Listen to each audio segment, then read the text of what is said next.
Muy bien, pues bienvenidos a todos. Estamos en la última mesa del seminario Ulises Granados y pues es un gusto estar aquí. El título de la mesa es Rusia, la construcción de su espacio geopolítico. Y pues para todos los que nos acompañan, quédense bienvenidos, ya sea que nos estén viendo en vivo, a los que nos van a ver más tarde. La mesa va a estar muy interesante. Tenemos a 4 ponentes, expertos en el tema. Y pues sin más preámbulo, vamos a iniciar. Tenemos un orden establecido y pues tendremos el gusto de escuchar a la candidata doctora Imelda Ibáñez. Imelda es candidata al grado de doctor por el programa de posgrado en Ciencias Políticas y Sociales de la UNAM. Cuenta con una especialización en Política Exterior de México por el CONICS. Entre 2017 y 2019 realizó estancias de investigación en la Federación Rusa, es ponente en el Foro Internacional Rusia-Iberoamérica, que organiza el Centro de Estudios Iberoamericanos de la Universidad Estatal de San Petersburgo en San Petersburgo, perdón. Participa en entrevistas sobre temas de la relación Rusia-México, por ejemplo, con el diario Kommersant, con Notimex y Sputnik, y a partir de 2018 es redactora invitada en la revista Rusiskaya Politología de la Facultad de Politología de la Universidad Estatal de Moscú. Ha participado en diferentes congresos y sus líneas de investigación son Política Exterior de México e Historia Diplomática de Rusia y su política exterior. Adelante, Imelda, el espacio es tuyo. ¿Qué tal? Muy buenos días, Mónica. Muy buenos días a los compañeros rusólogos que nos acompañan y componen esta mesa. Y por supuesto, el agradecimiento y el saludo para quienes nos acompañan, alumnos y también profesionistas, ¿no? Me parece que es un tema sumamente interesante y sobre todo desde el momento en que vi el título de esta mesa de análisis, recordé precisamente el título de mi investigación de doctorado, porque refiere eso, ¿no? A la construcción del pensamiento geopolítico ruso desde los tiempos antiguos hasta la etapa de Vladimir Putin, ¿no? Entonces, de verdad que así me parece muy interesante. Y obviamente, ¿no? El objetivo de esta presentación es muy pequeña porque, o sea, el tema es para muchísimos, inclusive para un coloquio completo. Rusia tiene una visión geopolítica completamente interesante a estudiar desde la visión de nosotros los internacionalistas y los que nos estamos especializando, ¿no? En historia diplomática y cuestiones de esas. Comparto pantalla, es una breve presentación la que, la que les voy a compartir, titulada Orígenes del pensamiento geopolítico ruso, un estudio empírico aplicado al caso de la frontera histórica o de la cuestión del conflicto histórico en su frontera occidental, obviamente enmarcado dentro del conocimiento también en cuestión de estudios geopolíticos que nos dejó el doctor Ulises Granados, ¿no? Rápidamente, las dos partes de mi presentación se dividen. La primera va a ser un análisis empírico a la evolución del pensamiento geopolítico ruso. Les voy a presentar un cuadro, a continuación lo verán, y también las etapas históricas de la práctica geopolítica de Rusia, ¿no? Recordemos que en sentido teórico del estudio de la geopolítica en general, tenemos precisamente que la práctica espacial refiere a la geopolítica, en tanto que la representación espacial pues también nos refiere, ¿no? Al interés de la proyección de las políticas exteriores en tanto a las potencias, ¿no? La segunda parte ya va a ser completamente aplicada a la presentación histórica muy concisa de la frontera occidental de Rusia, el Báltico y el Mar Negro. Obviamente en el Mar Negro es actualmente donde tiene un foco de crisis actualmente, y voy a terminar con la aplicación del sentido tanto de geopolítica clásica como una parte de geopolítica crítica a la internacionalización de un conflicto local o regional, que es lo que el doctor Ulises Granados pues nos mostró siempre en diversos estudios que él presentó, en artículos, en ponencias, en presentaciones, ¿no? Entonces, pues bueno, antes de iniciar esta breve presentación, pues es de mi gusto, ¿no? Compartir este pequeño epígrafe. Es de un geógrafo muy destacado y que de hecho forma parte de la introducción del pensamiento geopolítico de Rusia, ¿no? En el siglo XIX, es Semyon Tianshansky, ¿no? ¿Y qué dice Semyon Tianshansky? Nosotros, más que nadie en el mundo, no debemos distinguir a Europa de Asia, sino por el contrario, intentar conectar en un todo geográfico. Sabemos a grandes rasgos, Rusia es eurasiática, a veces diversas puntos de vista o análisis dividen, ¿no? Una Rusia europea de una Rusia asiática, pero pues bueno, su propia escuela geopolítica, que tiene también obviamente su fundamento a finales del siglo XIX con Piotr Savitsky, nos dice que para comprender mejor los procesos históricos geopolíticos de Rusia, la debemos catalogar como eurasiática, es decir, que no hay una Rusia europea, no hay una Rusia asiática. Rusia es eurasiática y así nos los dice también Semyon Tianshansky. Bien, pues rápidamente, entender geopolítica de Rusia es comprender precisamente su concepto, ¿no? El concepto que tiene Rusia en cuanto al estudio de la geopolítica es el siguiente: el estudio de la condicionalidad geográfica de los fenómenos políticos. Para Rusia, para los líderes rusos, ese es el concepto que llevan en su práctica espacial. Ajá, que de hecho la práctica espacial, como comentaba, es la referente a una práctica geopolítica, ¿no? Esta definición la encontramos en la Enciclopedia de la Geopolítica Rusa que se editó en el año 2010 en la Universidad Estatal de San Petersburgo. De verdad que es una enciclopedia que ayuda mucho, ¿no? A los que queremos comprender a la geopolítica rusa desde sus procesos históricos, ¿no? Y desde la formación, obviamente, físico-territorial, ¿no? Entonces es muy interesante. Pues bueno, ya entrando en detalle, ¿no? Ya entrando en función, como decimos, les presento este cuadro. Este cuadro es un resumen, todavía no acabado, me falta trabajarlo más, pero pues bueno, es de mi gusto presentarlo y compartirlo con los colegas porque pues obviamente así podemos discernir, ¿no? Y pues también debatir esta posición histórica de la creación, fundamento, desarrollo del pensamiento geopolítico de Rusia, ¿no? Ustedes verán que está dividido en unas formas diferentes. Pongo desde el periodo, pongo etapas, pongo una visión. Ajá, aquí estoy aplicando geopolítica crítica, es decir, que en una fase de geopolítica formal, como lo comenta Gerard Total, en las distinciones que hace del concepto de geopolítica, la geopolítica formal es cuando vamos nosotros a analizar el pensamiento, ajá, cómo se desarrolla un pensamiento conceptual geopolítico desde diversos personajes, ¿no? Ya sea geógrafos, historiadores, políticos, militares, ¿no? Que de hecho así también fue como se construyó la Escuela Geopolítica de Rusia, que nace en el siglo XIX.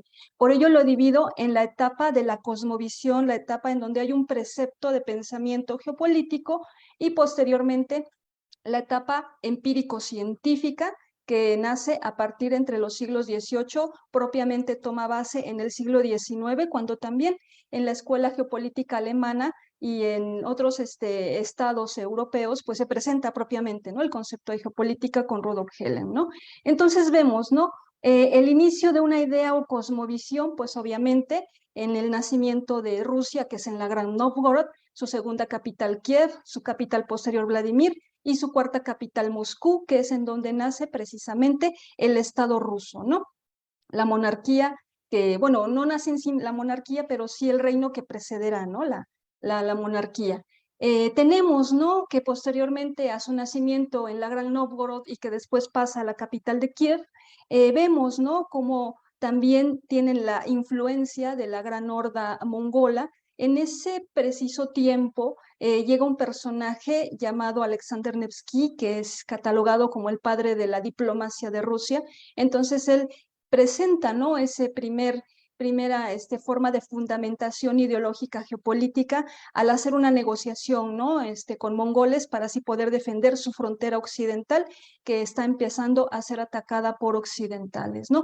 Posteriormente, ya en los tiempos en que se genera ya el nacimiento del primer estado ruso con la capital Moscovia, tenemos desde una base, ajá, ideológica al monje Filofey, que nos presenta un discurso, ¿no? Que decía y lo titula Discurso al Gran Príncipe Basilio, la cosmovisión y conceptos que él detalla, obviamente el título de por qué a Rusia se le reconoce como la Tercera Roma, con conceptos como mesianismo, ortodoxia, obviamente situación de derecho, ¿no?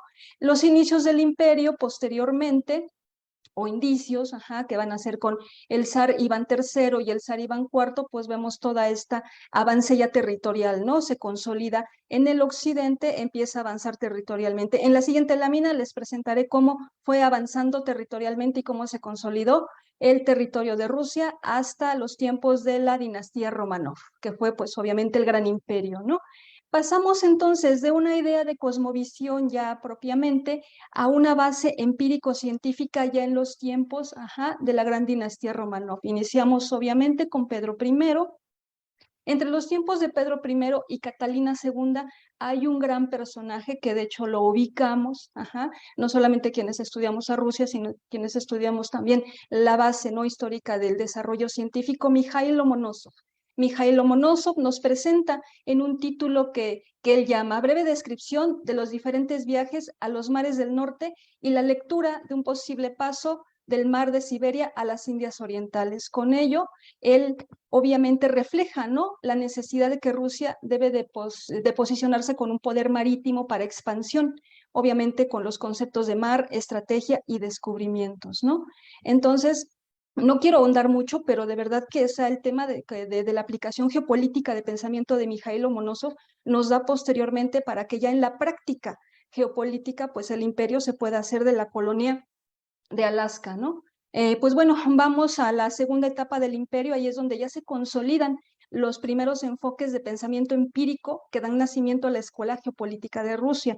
Son muchísimos los personajes que obviamente reflejan, ¿no?, esa importancia de ese pensamiento en Escuela Geopolítica de Rusia, pero yo les presento a tres que pues obviamente me llaman mucho la atención y que tienen el mejor argumento, ¿no? En primer lugar, Nikolai Danilevsky, con Rusia y Europa, su obra la presenta en 1869. ¿Qué cosmovisión y conceptos tiene?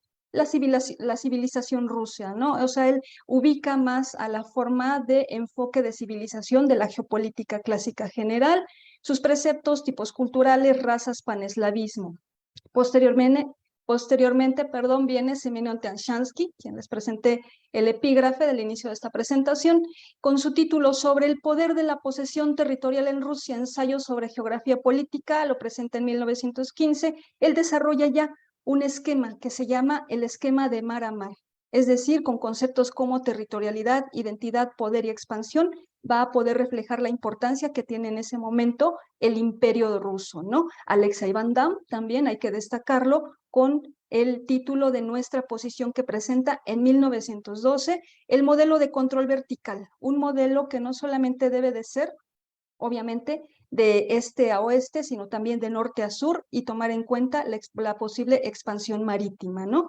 Y pues ya posteriormente del empírico científico nos saltamos o nos vamos en consecuencia a la explicación científica con uno de los de los padres de la escuela o del enfoque dentro de esta gran escuela geopolítica de pensamiento ruso, del enfoque eurasiático, que es Piotr Savitsky. Piotr Savitsky, en sus obras Fundamentos Geográficos y Geopolíticos del Eurasianismo, que presenta en 1933, y también con la gran obra Continente Océano, que presenta en 1921, nos va exactamente a reflejar la importancia de Rusia como el espacio continental eurasiático, ya con un concepto especial científico que es la Месторазбитие. Месторазбитие en ruso significa el espacio de desarrollo. Sus conceptos a desarrollar: Eurasia, continente, espacio medio, o Месторазбитие. De esta forma muy concisa, porque de verdad que, como les comento, ¿no? O sea, es muy rico poder analizar el pensamiento geopolítico ruso a través de su expansión territorial, pero sobre todo aplicando geopolítica crítica, el enfoque de geopolítica crítica para ver qué era lo que definían esos grandes pensadores que conformaron la escuela geopolítica de Rusia. Ahora rápidamente, ya en cuestión de práctica geopolítica, vamos a ver que el estudio de la geopolítica de Rusia, estoy repitiendo mucho esta palabra, pero bueno, es la base nodal, es el concepto, tiene que hay un apogeo desde los zares Iván III, Iván IV, Pedro I, Catalina II, Alejandro I, Nicolás I, hay una estabilidad y también que lleva a la decadencia ya con Alejandro II, con Alejandro III, con Nicolás II, sobre todo cuando ya se da paso a la caída del imperio, posteriormente la Revolución Rusa del 17 y el nacimiento de la Unión de Repúblicas Socialistas Soviéticas. Yo solamente voy a enfocar esta presentación hasta finales del siglo XIX, ¿no? Hasta que estalla la Revolución del 17, porque precisamente ahí es donde está la importancia histórica. Aquí les presento en esta lámina, cómo es que se fue evolucionando territorialmente, pues los procesos tanto históricos como también en cuestión geopolítica de Rusia, ¿no? Vemos cómo Rusia nace desde lo que actualmente es su frontera occidental, se va expandiendo, sobre todo con los zares Iván III, el zar Iván IV, ¿no? Que es el que coloniza los kanatos de Kazán, de Astraján, que hace una expedición, ¿no? Hacia Siberia, pues obviamente, pues vemos, ¿no? Esa influencia territorial, ese nacimiento, vaya, ¿no? De esta visión. Vemos cómo ya a través, cuando llega la dinastía de los Romanov, pues se hace toda esa expansión, no solamente hacia el oriente, también al occidente, en donde siempre su frontera, pues va a ser una frontera problemática que puede moverse. De hecho, hay un enfoque de la actual Escuela Geopolítica de Rusia que se le llama la frontera movible. Lo hacen en un estudio en la Universidad Estatal de San Petersburgo.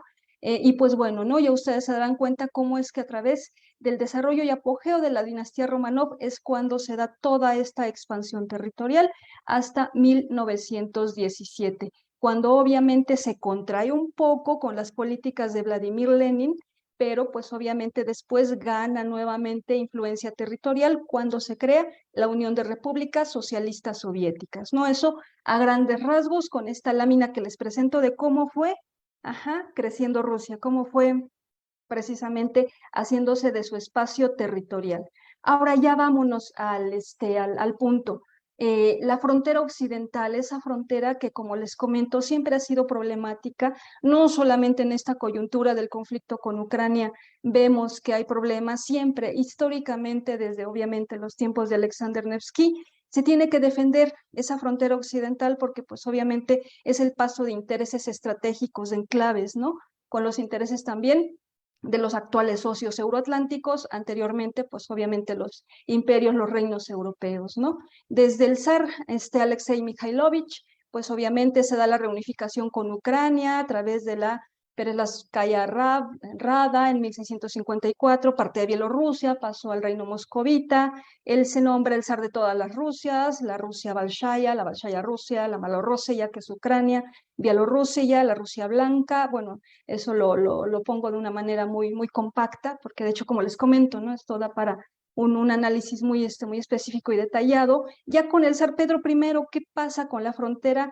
que lleva para el Báltico, para el mar Báltico? Pues bueno, él obtiene el acceso al mar Báltico, se da el desarrollo de una gran flota y ejército, la modernización de la ciencia, industria y comercio, obviamente derrota a Suecia para hacerse de una posición grande en el mar Báltico. Él también ubica el acceso al mar Negro con obviamente las batallas que tiene con el Imperio Otomano, que gana al Imperio Otomano y obviamente se posiciona en el Mar Negro. Ahora, cuando la zarina Catalina Ptaraya, Catalina II, así se le conoce, pues bueno, ella también va a tener un gran programa geopolítico, ¿no? Pero ella lo va a llevar más. Y Pedro I lo hizo al Mar Báltico, Catalina II lo va a hacer al Mar Negro, ¿no? El proyecto griego que tiene para con Europa, pero sobre todo en el Mar Negro, la creación de la Novorossiya, que para el siglo XX reconoceríamos como el Donbass soviético, ese gran enclave estratégico, de hecho, por el que ahora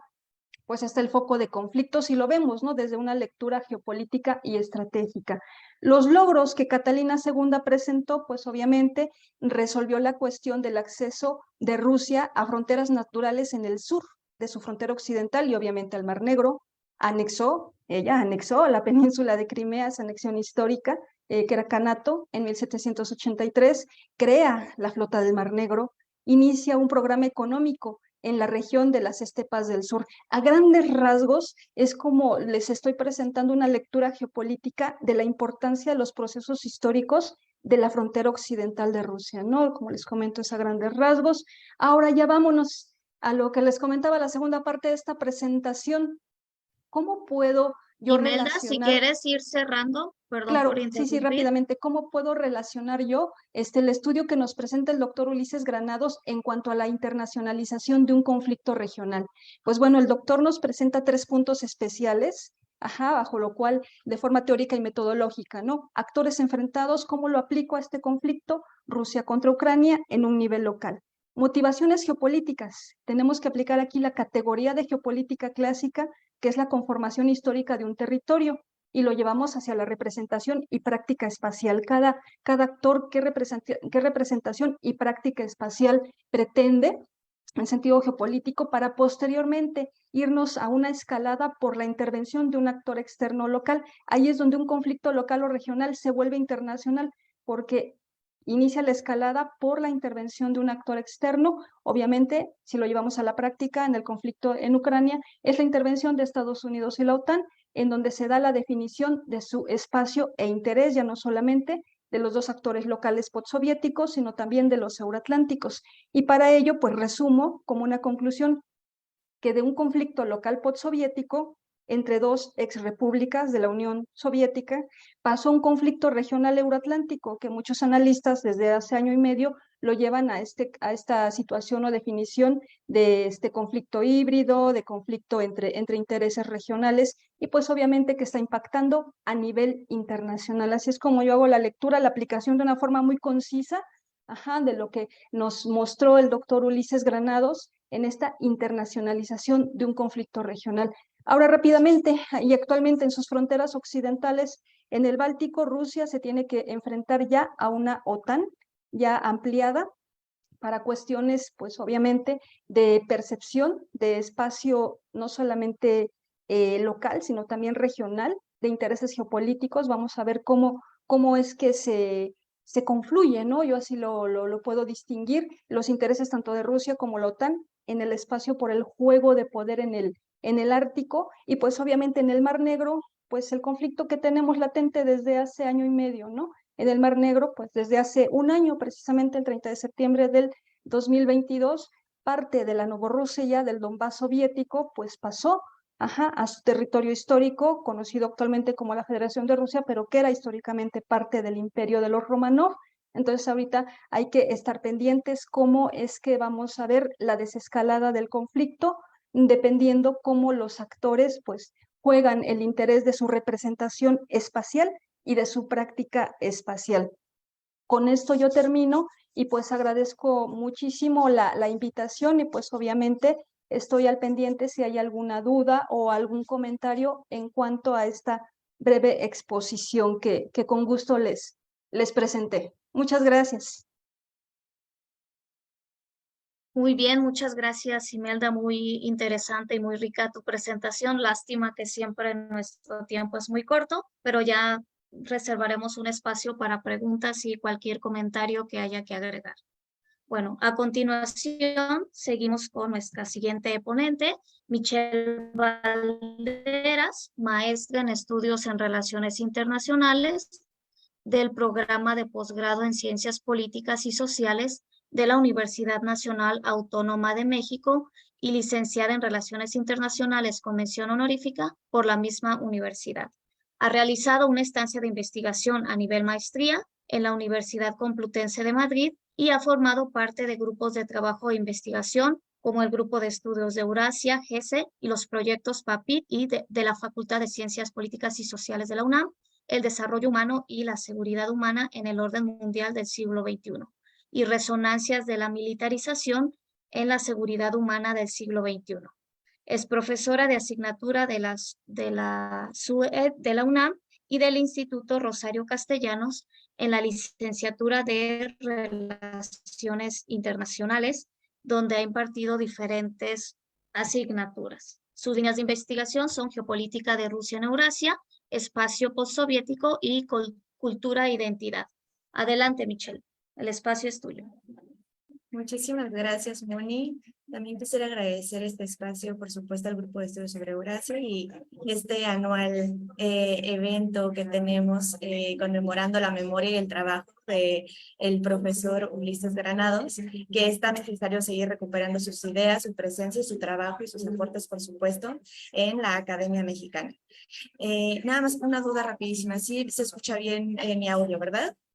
¿Todo bien? Ok, perfecto. Sí, te escuchamos bien. Sí, perfecto. Bueno, pues aprovechando, me voy a aprovechar absolutamente de todo lo que ya Imelda nos explicó, particularmente de los autores de la geopolítica de Rusia, porque me va a ser súper útil justamente para poder entrar también de lleno como a esta revisión un poquito más quizás analítica o más reflexiva sobre cómo hemos entendido en general el espacio euroasiático, pero particularmente en este caso a Rusia, ¿no? Bueno, históricamente Rusia siempre ha estado ahí, pero que lamentablemente desde los enfoques o las visiones más occidentales, desde la academia, la disciplina de las relaciones internacionales, los estudios geopolíticos tradicionales, pocas veces se le pone realmente atención, ¿no? O pocas veces se le ve justamente como un actor clave o protagonista de muchas de estas dinámicas y que bueno, hoy en día vemos claramente cómo tiene tanta importancia. Voy a compartir pantalla también para tratar de ir desmenuzando este tema. Entonces, justo retomaré esta parte de la geopolítica rusa, partiendo desde una visión crítica.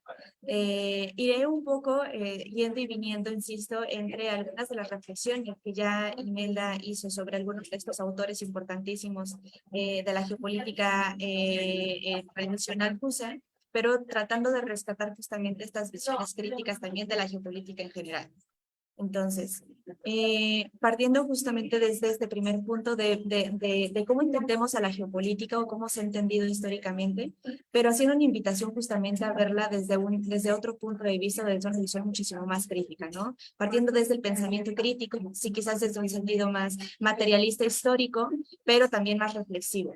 Es decir, primero, pues, rescatar esta importancia del contexto, que creo que es importantísimo cuando se hace cualquier tipo de análisis geopolítico, de donde sea y de cuando sea, ¿no? Siempre reconocer del espacio del que estamos hablando, de cuándo lo estamos hablando y cuáles son los parámetros de análisis para poderlo hacer, para evitar justamente que haya malas interpretaciones sobre estas dinámicas existentes del tiempo en el que estamos hablando, ¿no?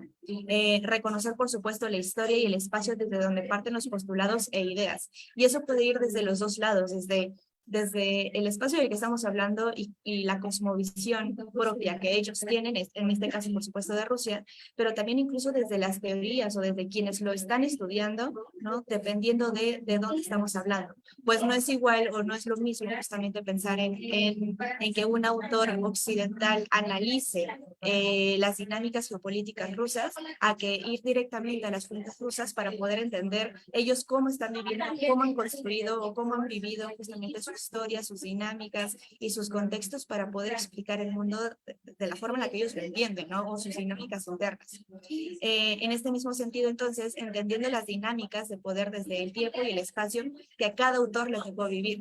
Ya Imelda nos fue haciendo un repaso bastante interesante y necesario de algunos de estos autores principales históricos en esta construcción del pensamiento geopolítico ruso, y que es importantísimo reconocer el momento histórico que cada autor le tocó vivir justamente y por qué dijo lo que dijo en ese momento, ¿no? Ella ya nos hablaba, no sé, por ejemplo, de Semenov Tianshan, ¿no? Que él quizás fue más del siglo XIX y que las condiciones históricas y contextuales geográficas de ese entonces eran muy distintas a la que tal vez a Savitsky le tocó vivir en el siglo XX, ¿no? En un entorno muchísimo más de crisis política, económica, revolucionario, Segunda Guerra Mundial, bueno, Primera, Segunda Guerra Mundial, Guerra Fría, etcétera, ¿no?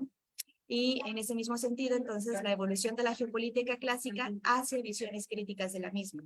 Y hablando de geopolítica clásica, de donde sea y desde cualquier espacio, ¿no? Desde La construcción de estas teorías o de estos postulados clásicos, tanto desde las teorías occidentales, estadounidenses, inglesas, alemanas, etcétera, que siempre se han visto como las teorías de la geopolítica, ¿no? Como si fueran las únicas maneras de entender el mundo y como si esas visiones se pudieran traer a cualquier momento de la historia, como si un postulado del siglo XIX aplicara perfectamente a los análisis de hoy en día en el siglo XXI.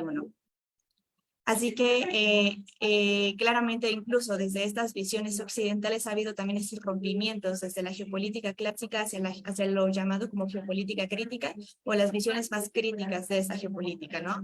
Y justo aquí recupero uno de estos primeros quiebres de esta misma geopolítica clásica occidental con Yves Lacoste en su colaboración con la revista Heródote, que dice que la geopolítica es una herramienta para continuar comprendiendo el mundo y que a su vez trata de las relaciones entre los fenómenos políticos y las configuraciones geográficas, a la vez físicas y humanas, y que puede ser utilizada tanto a la escala internacional como a escala regional, en tanto que se trata de un racionamiento estratégico. Y esto ya me parece importantísimo rescatarlo, porque justamente él ya empieza a hacer esos rompimientos de lo que se entendía como la geopolítica clásica hasta ese momento de la historia, hasta el siglo XX, en donde se entendía en términos muy generales, ¿no? Como este sentido de los consejos al príncipe, o de esos postulados deterministas, dogmáticos, y que incluso estaban cargados también de discursos imperialistas, racistas, clasistas, etcétera, que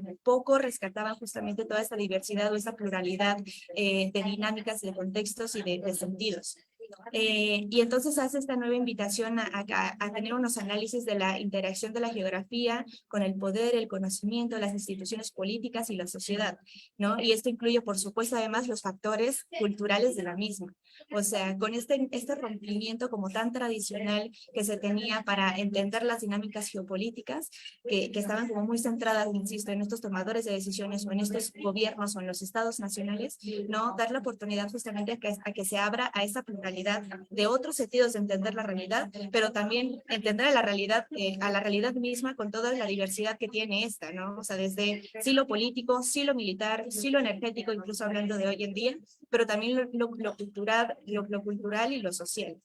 Entonces, hay una tarea importante en la correcta interpretación de los postulados y no a la reproducción de discursos dominantes, imperialistas, racistas, biologicistas y deterministas, que lamentablemente cuando se habla justo de geopolítica en términos generales muchas veces se reproducen estos mismos discursos, generalmente que vienen de Occidente, pero no nada más, ¿no? O sea, justamente esta invitación a ver la geopolítica con una visión muchísimo más crítica, trata como de romper un poco con esas ideas o esa reproducción de estos discursos. Y por supuesto que cuando se analiza particularmente el caso ruso a través de estos otros pensamientos, pues se sigue reproduciendo todas estas ideas o estos dogmas, ¿no? Que poco tiene que ver realmente con la construcción histórica de un Estado como lo es Rusia.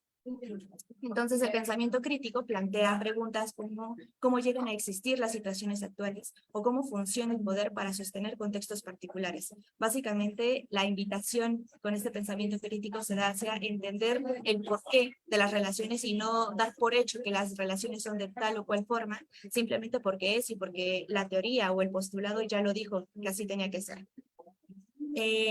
Y retomando entonces esta gran frase de Robert Cox que dice que la teoría siempre es para alguien y para algún propósito, ¿no? Incluso tratando de romper un poco con esta idea de que las teorías de la disciplina, de las relaciones internacionales o de la misma geopolítica son absolutamente objetivas o que no tienen necesariamente un sentido político. Lo cierto, creo que algo que ya sabemos es que también depende mucho de quién lo diga, cuándo lo diga, ¿no? No es lo mismo entender quizás lo que dijo en su momento Brzezinski en su famosísima obra, que evidentemente tenía un sentido, lo estaba diciendo por algo y no lo podríamos ver como una teoría realmente, porque no estaba hablando en términos científicos generales, ¿no? Sino de una acción muy particular que el gobierno estadounidense tiene que llevar a cabo en todo este espacio euroasiático. Y lo mismo sucede, por supuesto, del otro lado, ¿no? Entender incluso las dinámicas y las posiciones políticas, ¿no? E incluso contextuales que tenían cada uno de los autores en su momento para decir lo que dijeron. Entonces, debe haber un entendimiento del espacio en su sentido también relacional, dinámico y dialéctico, y entender el espacio, entender que el espacio es político y estratégico, entender entonces la valorización del territorio. Es decir, que un territorio per se no es valioso o importante solo porque sí, digamos, o no, no es como que un día de pronto algo apareció ahí y de pronto, ¿no? De las potencias occidentales o no, se están disputando este espacio, sino que justamente ha ido toda una construcción, ¿no? Estratégica de este espacio en donde justamente se han creado estas dinámicas propicias para que entonces sea un espacio de interés, se ha valorizado de esa manera. Y bueno, rescato entonces esta cita de Klaus Dodds justamente como una definición también de la geopolítica, que dice que la geopolítica es en realidad producto y productora de su tiempo, que refiere a esos ensambles y formas espaciales que en cada momento histórico se van configurando de acuerdo con la consolidación y el ejercicio de las relaciones de poder, del modo de producción, de los proyectos societales de dominación y administración de la vida, pero al mismo tiempo y ante todo también de la contradicción que se presenta entre la dimensión que busca elegirse como única y total, el sentido unidimensional como tal y aquella que la cuestiona, la reta, la confronta y plantea la posibilidad de desestructurar y eliminar la coherencia de todo aquello que se erige como incuestionable e indiscutible. La geopolítica y lo geopolítico, por tanto, refieren a estas contradicciones y tensiones permanentes. Es decir, a partir de hacer un análisis geopolítico es importante entender si esta pluralidad y este dinamismo entre el espacio y las teorías, los postulados y los entendidos de lo que estamos estudiando, ¿no? Justamente es esta invitación a dejar de ver la geopolítica o estos postulados como inamovibles o como dogmas permanentes en el tiempo y en el espacio. Entonces, ya haciendo como una breve recapitulación de lo que ya nos había dicho un poco Imelda, justamente algo importante para entender a Rusia, por supuesto, poner como sobre la mesa estos diversos momentos por los que ha pasado a lo largo de su historia y que es complicado o es erróneo, de hecho, reconocer o pensar que Rusia sigue siendo exactamente lo mismo que fue a sus inicios, ¿no? O hacer estos símiles que muchas veces se hacen desde ciertos medios occidentales, como si el imperio ruso siguiera existiendo, como si las dinámicas de la Unión Soviética fueran exactamente las mismas que las que existen hoy en día en la Federación de Rusia. Sin meterme demasiado en los detalles, porque creo que voy un poco ya encima del tiempo, reconociendo estas 4 grandes etapas, que ya Imelda nos hablaba un poco de ellas, desde la Rusia antigua, ¿no? Desde el siglo IX, con este nacimiento de la Rusia Kiev, pasando por la invasión mongola, que fue importantísima también justo para estas dinámicas culturales, societales, etcétera, y políticas, por supuesto, dentro de esta naciente Rus, la creación de Moscovia y que llevó después justo a esta consolidación de este imperio ruso, ¿no? Pero hablando ya particularmente del imperio ruso, justamente desde el siglo XV al siglo XX, y las innumerables cosas que pasaron en todo este siglo, aquí puse prácticamente nada de puntos, ¿no? Porque fue un periodo larguísimo, pero en términos muy generales, justo también recuperando esta parte de la época de las reformas, la modernización de Rusia, la época justo de la Ilustración, Catalina, Pedro, el expansionismo ruso hacia el Asia Central, hacia el Cáucaso, y por supuesto algo muy importantísimo, este movimiento eslavófilo, que más adelante se convirtió también en este movimiento más eurasianista, ¿no? Que retomaron muchos de estos elementos como más culturales o más en defensa de la cultura y la identidad rusa. Y además esa pluralidad, que también hay que reconocerlo, que Savitsky y estos demás autores reconocían mucho esta pluralidad cultural dentro de Rusia. Más adelante con la Unión Soviética, ¿no? de 1922 a 1991 aproximadamente, que parte de la Revolución Rusa del 17, que pasó por un gobierno socialista totalmente distinto a lo que había existido jamás en la historia de Rusia, pero también del mundo, ¿no? Fue un parteaguas importantísimo. Y por supuesto además esta consolidación de este nuevo pensamiento, de este ateísmo marxista-leninista en un espacio que ya históricamente había sido además ortodoxo o en la zona del Asia Central, por ejemplo, musulmán, ¿no? Fue un rompimiento identitario y cultural también fuertísimo. Por supuesto, el gran hito de la Gran Guerra Patria, en los procesos de la Guerra Fría, hasta la implosión de la Unión Soviética, que ha sido también una de las grandes catástrofes geopolíticas, al menos en esa región, que justamente vino en una crisis política, económica, social, cultural, etcétera, bueno, incluso militar, ¿no? Y ya finalmente en la etapa en la que nos encontramos, que es la Federación de Rusia, que parte justamente de este proceso de las independencias en los años 90, la crisis generalizada que dejó pues este vacío como de esta superpotencia y que de pronto de un día para otro prácticamente dejó de existir. Y bueno, después este reforzamiento a través de este Estado, a través de la llegada de Vladimir Putin en el año 98-2000, y ahora sus complejas relaciones con las 6 repúblicas, que dependiendo de qué república estemos hablando, pues las relaciones han dado de manera diferenciada, ¿no? Y por supuesto, uno de los grandes hitos también contemporáneos de la Federación de Rusia, y que no lo podemos negar, es justamente este conflicto con Ucrania, que también ya tiene mucho tiempo de haber iniciado, ¿no? Pero que justo desde el año pasado se le han dado muchísimo más estos focos y toda esta mediatización también a través, bueno, o alrededor de él. Ya para tratar de ir cerrando, en términos muy generales, incluso trato de rescatar como algunas infografías, mapas, etcétera, sobre justamente la importancia geopolítica que también tiene Rusia y esta valorización de su propio territorio, y que, insisto, tampoco es que de pronto haya existido esto, sino que ha sido toda una construcción histórica, ¿no? de esta riqueza y etcétera. Simplemente viendo en términos muy generales con esta infografía de Al Jazeera, quiénes son las principales empresas estatales o privadas que poseen la mayor cantidad de reservas, o quién posee más estos recursos que son estratégicos e importantísimos para las cadenas de producción mundial, ¿no? Tanto el gas y el petróleo, que finalmente Rusia es de los principales productores y poseedores de estas reservas. Y por supuesto este mapa, ¿no? Que muestra estos oleoductos y gasoductos que tiene Rusia a lo largo de su territorio, y que hay que decirlo también son importantísimos para toda Europa occidental, e incluso también, o muchísimo más hoy en día, para la misma China. Pero por supuesto está también como esa parte como más tradicional geopolítica, ¿no? Este despliegue militar estratégico alrededor del territorio ruso, en donde han desplegado distintas flotas alrededor de su territorio, como la flota del norte, la flota del Pacífico, la flota del Mar Negro, la del Báltico y la del Mar Caspio, por ejemplo.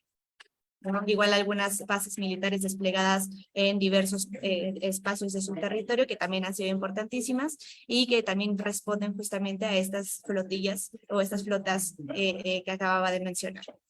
Y para no dejar de lado justamente esta otra pluralidad de los territorios, rescato este otro mapita, que este es de la Unión Soviética, pero sigue siendo bastante similar, la cantidad de pueblos y naciones que existían justamente en esos años y que hoy en día siguen existiendo de hecho en todos estos espacios, y que es indispensable también reconocer su existencia o su pluralidad y su diversidad para entender las dinámicas rusas, porque incluso la misma Rusia, que es tan grande, no es difícil decir que es que tiene una sola forma de pensamiento o una sola forma de entenderse a sí mismos. Y bueno, pues yo cerraría con esto. Muchísimas gracias, y eso ya sería todo por mi parte. Muy bien, muchas gracias, Michelle. También muy interesante. Ya tendremos tiempo de recuperar algunos de los datos, de la información y sobre todo del análisis que tanto tú como Imelda han venido haciendo. Muchas gracias. Muy bien, a continuación presentamos a nuestro tercer participante, a Avner Munguía, doctor en Ciencias Sociales con especialidad en Relaciones Internacionales por la UAM Xochimilco, maestro en Estudios México-Estados Unidos por la UNAM, licenciado en Relaciones Internacionales también por la UNAM. Es miembro del Centro de Estudios Euroasiáticos de la Universidad Autónoma Metropolitana. Participa como profesor de cátedra en el Programa Multicultural e Internacional de la Prepatec Campus Estado de México. Ha sido profesor en el posgrado en Ciencias Políticas y Sociales de la Facultad de Estudios Superiores Acatlán y en el Departamento de Estudios Empresariales de la Universidad Iberoamericana en el programa Master of Business Administration. Sus líneas de investigación se centran en el análisis de la reconfiguración del poder mundial desde la óptica de la geografía y la territorialidad, recursos naturales estratégicos y críticos, así como dinámicas históricas largas bajo la óptica de la cliodinámica. Adelante, doctor. Ok, pues muy buenos días a todos. Agradezco mucho la invitación al grupo de estudios sobre Eurasia. ¿Me escuchan todos de forma clara? Sí. Perfecto, sí. Ok, pues muchísimas gracias, insisto, por la invitación a todos los organizadores de este evento.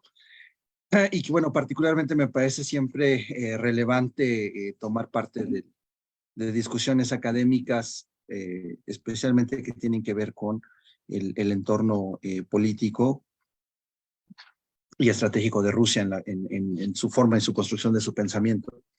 Bueno, yo quisiera abordar un poquito antes de hacer la presentación de algunas de las cosas que tengo preparadas para el día de hoy, que las traté de enfocar un poquito más sobre el contexto del conflicto en Ucrania, tratar de abonar algunos de los factores y conceptos que ya se han mencionado en las dos extraordinarias ponencias que me precedieron. Considero que me parece que es muy importante tener en consideración cómo se llevan a cabo los procesos de construcción del pensamiento y del razonamiento espacial. Ya se hizo mucha referencia a la parte geográfica, entonces creo que sí vale la pena ahí hacer referencia, al menos a algunos de los conceptos que pudieran permitir aterrizar de una forma más precisa las explicaciones. Primero que nada, considero que la dinámica entre el espacio y el lugar, como dos categorías fundamentales en el pensamiento geográfico, se vuelven muy importantes, particularmente para poder explicar la dinámica en el que se van a desarrollar estos conceptos de lo denominado geopolítico. El espacio lo podemos conceptualizar de diferentes formas. Se puede conceptualizar desde el conjunto de hechos que se pueden dar en diferentes escalas, con diferentes procesos sociales, no solamente políticos, sino también económicos, sociales, lingüísticos, etcétera. Y los elementos que dan o que se presentan en el lugar hacen referencia a las particularidades específicas de los territorios que estudiamos de una manera muy concreta. Ahí me parece que una herramienta que es central no perder de vista, evidentemente, es la cartografía, porque la cartografía nos va a permitir poder analizar con precisión, y ahí hay que hacer referencia a otros elementos también importantes, como por ejemplo, la relación entre los espacios absolutos, relativos y relacionales, considerando lo absoluto aquello que puedo yo cuantificar de una manera muy precisa, porque si no cuantifico, entonces pierdo de vista muchos de los procesos que se están dando en un lugar concreto. Pierdo de vista cuáles son las características no solamente territoriales específicas, sino también la dimensión concreta. Si, por ejemplo, pensamos en el conflicto en Ucrania, a veces desde los medios occidentales, e incluso desde los propios medios rusos en ocasiones, se pierde de vista también esta dimensión territorial del conflicto, que es de tal magnitud que no se ha dado una situación de esta naturaleza prácticamente desde la Segunda Guerra Mundial, en dimensión de territorialidad y de espacialidad en la región. Entonces considero que esto sí se vuelve muy importante, particularmente para tratar de explicar la dinámica que se está dando en el desarrollo de un estado tan complejo como es el caso de Rusia. Y ahí creo que también vale la pena como plantear un poquito esta lógica que se viene dando con relación a los estados occidentales, particularmente Europa occidental, ¿no? Por dos razones que me parece que son centrales. La forma en la que se van a desarrollar las escuelas geográficas europeas, particularmente la francesa, la alemana, la británica, etcétera, van a tener una dimensionalidad muy focalizada, por ejemplo, en el proceso de ilustración, que ciertamente en Rusia no se vive de esa misma forma.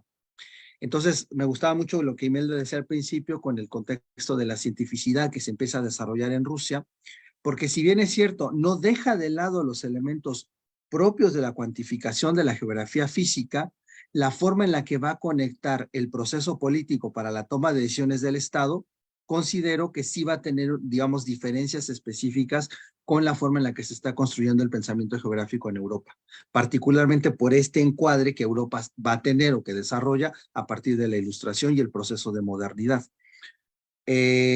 Posteriormente, cuando también se hablaba hace ratito sobre el tema de la visión crítica y de los enfoques críticos, creo que sí también vale la pena ahí tratar de, quizás en ocasiones, o a veces lo pienso así, quizás no utilizar en demasía algunos conceptos, ¿no? Particularmente, digo, entiendo que en el contexto de la posmodernidad se vuelve muy importante estar haciendo una referencia permanente al pensamiento crítico, pero creo que sí vale la pena especificar de manera un poquito más precisa hacia dónde queremos orientar el concepto de lo crítico. Si pensamos, por ejemplo, en la Escuela de Frankfurt y todos los elementos que se van a empezar a desarrollar a partir de esta y que van a permear prácticamente todo el desarrollo de la ciencia social occidental, creo que ahí también vale la pena, digámoslo, pues sí especificar qué queremos decir cuando planteamos el contexto de la criticidad o de lo crítico en el análisis de las ciencias sociales, para poder tener como un marco de referencia muy preciso de lo que estamos intentando plantear.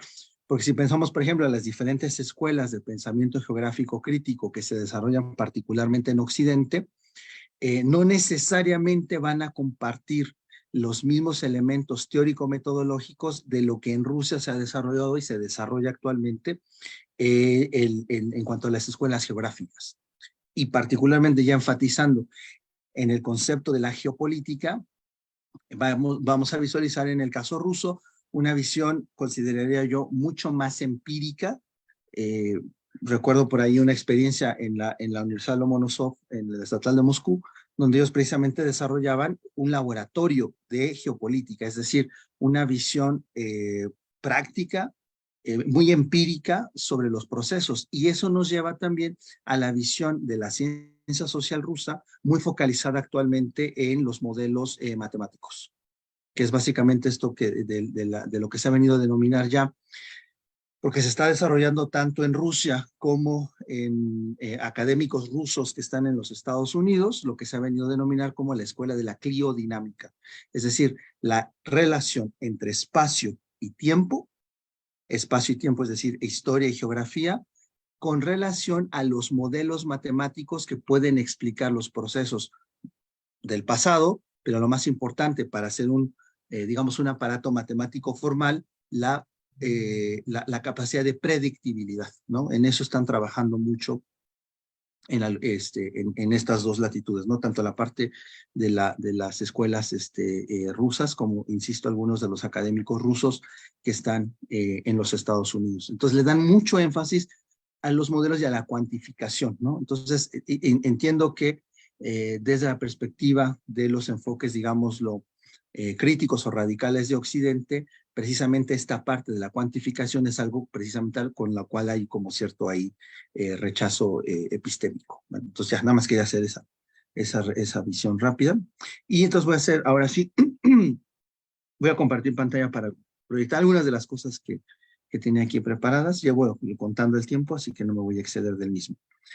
Bueno, algo de lo que había pensado tratar y proyectar ante todos ustedes era un poquito sobre la dinámica del conflicto que se está dando en Ucrania, que creo que es de todos conocida. Y hacer referencia, obviamente no me va a dar tiempo de presentar todo lo que tengo, pero voy a hacer referencia a algunos aspectos que me parece que son importantes, particularmente para adentrarnos al discurso que se ha venido dando, particularmente desde Occidente. Entonces ya hace ratito se hacía referencia al contexto de Zbigniew Brzezinski, ¿no? Creo que todo el mundo ya lo ubica perfecto. Pero creo que sí vale la pena, digámoslo, aterrizar un poquito su pensamiento con relación a los procesos que se han venido gestando en Occidente, particularmente desde la caída de la Unión Soviética. Entonces creo que sí es muy claro que desde Estados Unidos y concretamente desde el proyecto neoconservador que se hace del poder, pues prácticamente desde que cae la URSS, sí hay un objetivo territorial muy concreto, que es la desintegración territorial de Rusia. O sea, creo que eso sí vale la pena ya enunciarlo de una manera muy concreta, porque aunque encontramos ya en algunos artículos, por ejemplo, de Foreign Affairs, ¿no? De la geoestrategia para Eurasia de Brzezinski 97, donde ya se planteaba esta idea de dividir Rusia en tres grandes territorios, ¿no? Una Rusia europea, una Siberia independiente y una república del lejano oeste, ya se veía de una forma muy precisa que la política exterior de Estados Unidos, especialmente en este periodo de Clinton, ¿no? Las dos administraciones de Clinton en los 90, donde los neoconservadores ya se van asentando en el poder, es muy evidente que el objetivo central de política exterior de Estados Unidos se va centrando primero en debilitar económicamente a Rusia y eventualmente sí dar el salto hacia un eventual proceso de desintegración territorial. Lo cual, en el contexto del conflicto actual en Ucrania, se ha vuelto otra vez a retomar de una forma importante, ¿no? No perder de vista los procesos de expansión de la OTAN, que van a jugar un papel clave precisamente para poder hacer esta presión permanente en la periferia geográfica, particularmente las fronteras de Rusia con Europa, pero también en el Cáucaso, ¿no? Que es el caso de Georgia, y la más importante en Europa del Este, que va a ser el caso de Ucrania. Hay un tema que a mí me parece que es muy importante, que sí considero que vale la pena traerlo a la discusión, y es la dimensión de la territorialidad que plantea la OTAN y Estados Unidos en Europa y en la franja, digamos, la conexión del Báltico con el Mar Negro, con la forma y la dinámica que en los 30 plantea la Alemania nazi previo a la Operación Barbarossa, previo al inicio de la invasión a la Unión Soviética. Porque si bien hoy, digamos, hay una especie de, digamos, de manto liberal, ¿no? Que trata de decir, sí, la OTAN no es una alianza militar que está dirigida contra Rusia, eso lo vamos a escuchar con todos los presidentes norteamericanos, desde Clinton hasta el propio Trump, cuando tenía esta política, digamos, un poco contraria a la OTAN. Siempre está presente esta idea de la OTAN no está dirigida contra Rusia. La OTAN no es una alianza militar que está dirigida contra la integridad territorial de Rusia. Sin embargo, cuando uno ve los mapas, creo que sí vale la pena, y por eso me atreví a poner este mapa, sobre la forma cuando uno visualiza los países que se van integrando al espacio continental de la OTAN, incluso, y ahora lo mencionaba muy bien Imelda hace rato, ya la integración de los países bálticos, particularmente que es el caso de Finlandia y de Suecia, no perder de vista que para hacer, cuando inicia la Operación Barbarossa con los 3 puntos, ¿no? Leningrado, Moscú y Ucrania, eran fundamentales en la estrategia alemana tener el control y alianza con Finlandia para desde ahí poder hacer el cerco que se va a generar sobre Leningrado, que va a ser uno de los cercos más brutales, pues prácticamente de la historia humana.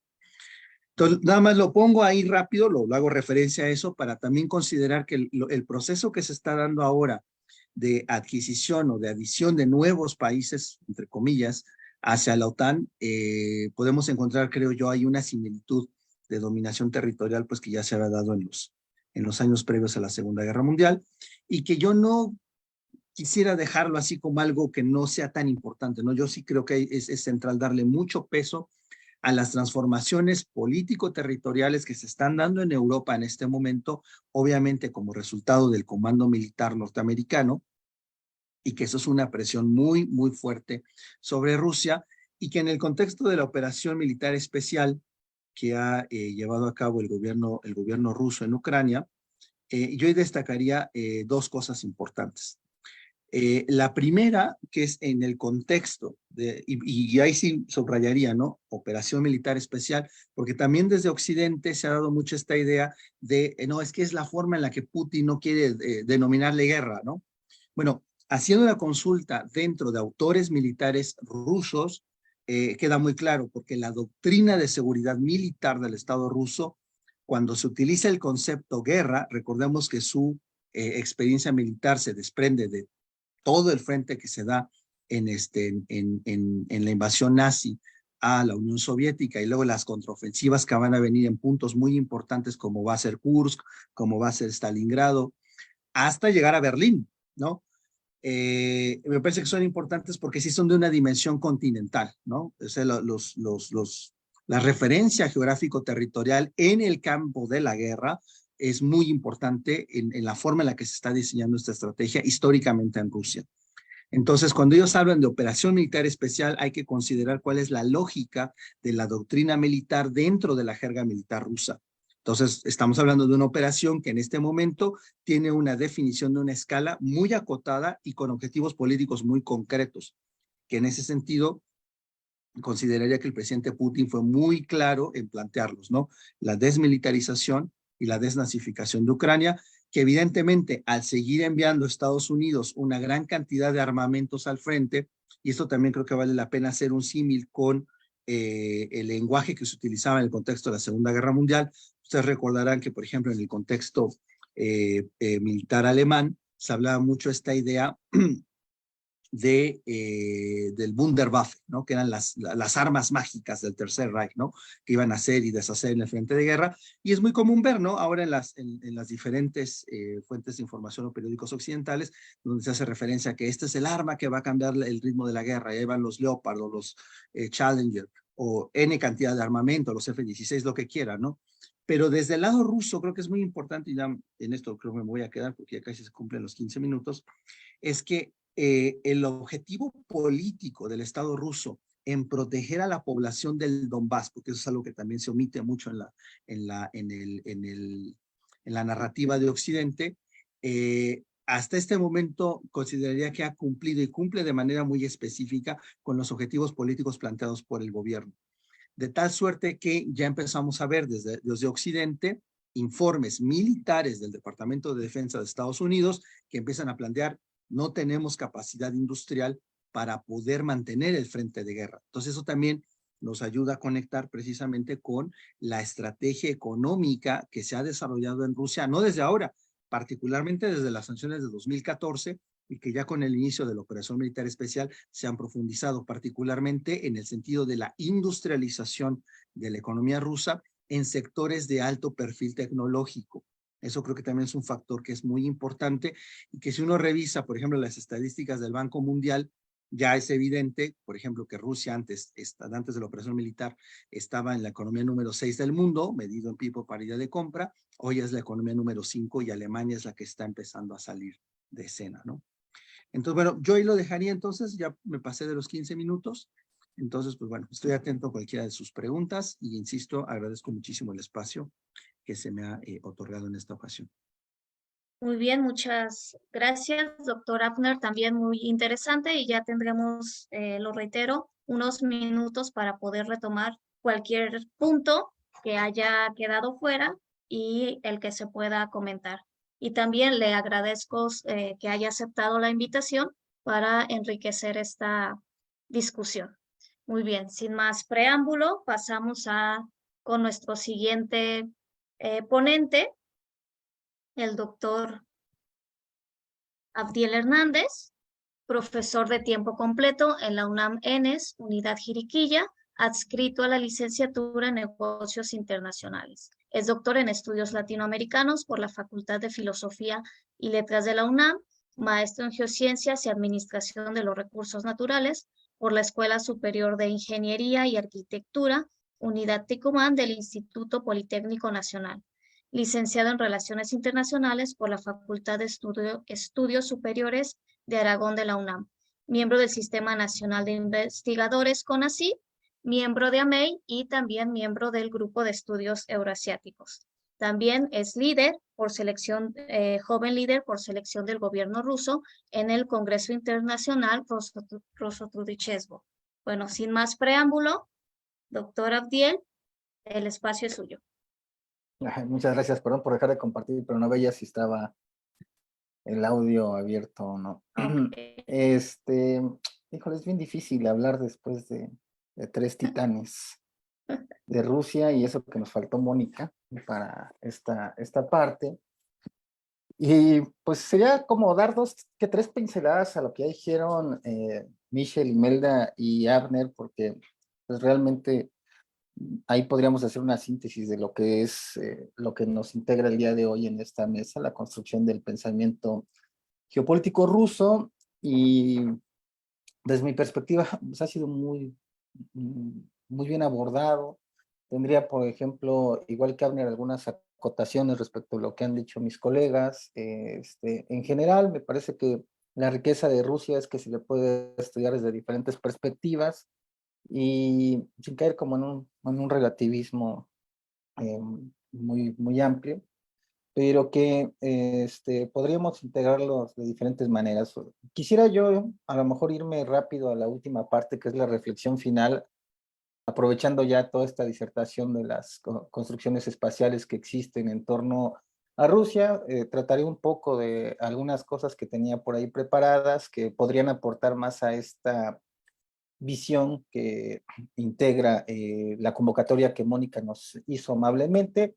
Y voy a saludar también al grupo de estudios sobre Eurasia, que tiene este tipo de actividades y que pues fortalecen de alguna manera la visión desde otras perspectivas, como lo mencionaba Michelle en su momento, sobre todo un acercamiento desde la idiosincrasia, las fuentes rusas nos acercaría, o como completaba el mismo Abner en su momento, pues pensar que Rusia se explica también a sí misma por sí sola, ¿no? Y que el imperialismo que tiene Rusia no necesariamente es el imperialismo europeo, porque pues hay a quienes también les pesa decir que Rusia es imperio, ¿no? Y a mí me gusta decirlo, pero es otro tipo de imperio. Lo mismo que Reino Unido de la Gran Bretaña y Francia y Alemania no son el mismo imperio, sucede con Rusia, ¿no? Y bueno, estos elementos que están aquí, desde una propuesta de abordaje de la geopolítica, que aprendí de Miguel García Reyes, algunos elementos para entender la dicotomía eurasista-atlantista, geopolítica en la era soviética, el escenario inmediato post-perestroika y la geopolítica en la era de Vladimir Putin. Probablemente nos puedan ayudar para llegar a esto que tiene que ver con la introducción. También seré muy breve, pienso que ya se dijeron muchas cosas aquí, y pensar que Rusia, desde febrero de 2014, en términos de evidencia, se convirtió en el primer país a nivel mundial en expandir su territorio. Si bien hay otros casos como el de Israel o otros intentos como el de Guyana con el Esequibo en la parte latinoamericana, sobre todo para quitarle un pedazo a Venezuela, Rusia resalta precisamente por este tipo de doctrinas que nos hacía visualizar en el mapa Abner hace un momento sobre lo que es la geopolítica de la expansión de la OTAN, que por ahí Sánchez Pereira ya nos había regalado una magnífica obra que siempre la podemos y la debemos recomendar, yo pensaría. Bueno, el objetivo es comprender el dominio geopolítico de Rusia a partir de su propia concepción de mundo.